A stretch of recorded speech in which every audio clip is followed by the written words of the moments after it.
नमस्कार, आप देख रहे हैं प्योर पॉलिटिक्स, साथ में आपके शिखा ठाकुर। बिहार विधानसभा चुनाव की नामांकन प्रक्रिया खत्म होते ही सियासी तस्वीर अब साफ होने लग गई।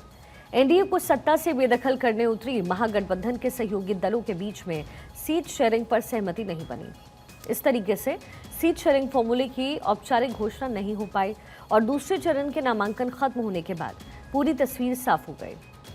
एनडीए से लोहा लेने उतरी महागठबंधन कई सीटों पर आपस में फाइट करती नजर आई, जिसके बाद एनडीए हमलावर है। एनडीए के नेताओं का कहना है कि बैटल में महागठबंधन कहीं नहीं टिकती हुई नजर आ रही है। इस तरीके से महागठबंधन धराशायी हो रहा है, ध्वस्त हो रहा है, वो भी कहीं ना कहीं कई ऐसी सीटें जो संभवतः हम लोग अपने खाते में नहीं गिन रहे थे, वहां पे भी हम लोग को वॉक ओवर देने का कार्य करेगा। हकीकत में जो गठबंधन अपने घटक दलों को नहीं संभाल सकता, जो 5-6 दलों को एक साथ नहीं रख सकता, वो बिहार और बिहारियों को एक साथ कैसे रख सकता है?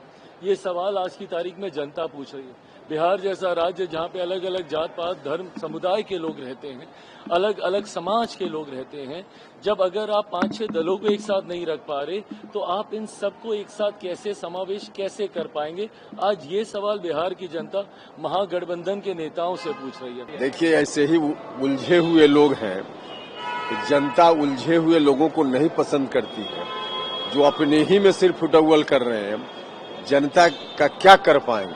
तो सिर्फ फुटअव्वल वालों को जनता नहीं कहीं से मदद करेगी, बिल्कुल साफ है।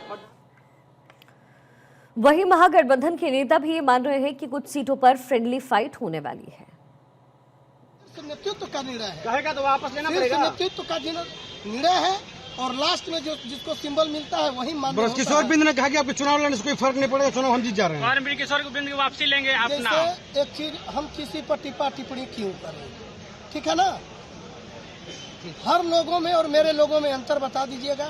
मैं यहाँ पहली बार चुनाव लड़ने जा रहा हूँ और कितने लोग कितने मत से चुनाव हारे हुए हैं, यहाँ की जनता जवाब देगी। मेरी जानकारी में महागठबंधन में कोई नाराजगी नहीं है।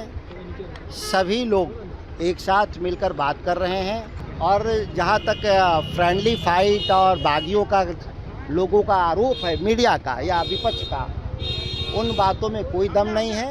नहीं, देखिए, वहाँ पे गलतफहमी हो गया था, उसको ठीक किया जा रहा है और वहाँ पे बीजेपी पार्टी की ओर से संतोष सहनी वहाँ पे उम्मीदवार है और महागठबंधन का इकलौता उम्मीदवार संतोष सहनी है। आपने देखा होगा कल राष्ट्रीय जनता दल का 143 अगर विधानसभा का लिस्ट अगर जारी हुआ, उसमें घोड़ा बोराम उनके उसमें नहीं था। इससे स्पष्ट हो जाता है कि बीजेपी पार्टी का एक ही उम्मीदवार है संतोष सहनी और महागठबंधन का उम्मीदवार संतोष सहनी। और जाहिर है ऐसे में चुनाव रोचक होने की संभावनाएं हैं और कुल मिलाकर के अगर देखते हैं तो एनडीए को एज मिलता दिख रहा है, क्योंकि एनडीए में न केवल सीट शेयरिंग का ऐलान हुआ है, बल्कि पूरी तरीके से सामंजस्य बिठा करके चुनावी मैदान में महागठबंधन का मुकाबला इस समय एनडीए करता हुआ नजर आ रहा है।